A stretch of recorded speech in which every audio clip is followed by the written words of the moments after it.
ইয়াইদুকুম লাআল্লাকুম তাযাক্কারুন। সূরা নাহলের এই আয়াতটি আল্লাহ আদেশ করেছেন তোমরা আদল করো। আদল মানে যার যেই ডিমান্ড তাকে সেই ডিমান্ড অনুযায়ী দান করা।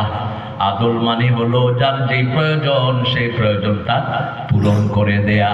এরপরে ইহসানের কথা বলা হয়েছে। ইহসান হলো 5টি কাজ করা। পিতামাতার প্রতি ইহসান ফরজ করা হয়েছে। আল্লাহ বলছেন আমার পরেই পিতামাতার প্রতি ইহসান করবা। সূরা বনী ইসরাঈল 23 নম্বর আয়াত, ক্বাদা রাব্বুকা আল্লা তা'বুদু ইল্লা ইয়্যা ওয়া বিল ওয়ালিদাইনি ইহসানা। রবের পক্ষ থেকে সিদ্ধান্ত হয়েছে তোমরা আল্লাহ ছাড়া কারো ইবাদত করবে না। You must not worship anyone. আনাল্লাহু লা ইলাহা ইল্লা আনা ফা'বুদনি ওয়া আকিমিস সালাতা লিযিকরি।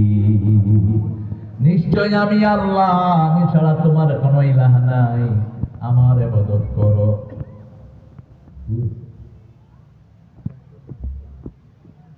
কথা বলবে যে তাদের মাইক ছেড়ে দেব, যে কথা বলবে হের মাইক ছেড়ে দেব। আমাদের প্রধান অতিথি বসে আছে, তুমি কোন দিকে করে কথা বলো।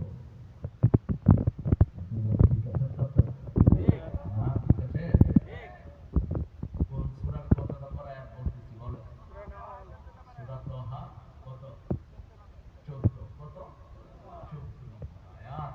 আল্লাহ বলছে ইন্নানি আনাল্লাহ, নিশ্চয় আমি আল্লাহ, আমি ছাড়া তোমার কোনো ইলাহ নাই, ফা'বুদনি, আমার ইবাদত করো। আমরা বললাম কি করব? আল্লাহ বলেন আকিমিস সালাতা লিযিকরি, আমার সালাত আদায় করো, আমার জিকির প্রতিষ্ঠিত হয়ে যাবে। বাংলাদেশের একজন প্রেসিডেন্ট সবচেয়ে বেশি নামাজি ছিলেন, নাম বলেন? বাংলাদেশের একজন প্রেসিডেন্ট খুব নামাজি ছিল। গরম লাগে নাকি? উনি যখন মারা যায় ওনার ব্রিফকেসে কি পাওয়া গেছে?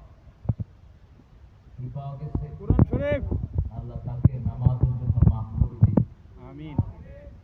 সংবিধানে প্রথম বিসমিল্লাহ লাগিয়েছেন কে? হ্যাঁ, হ্যাঁ। কোরআন শরীফের সবচেয়ে বেশি কোন আয়াত? বিসমিল্লাহ। এতক্ষণ লাগবে? কোন আয়াত? কতবার?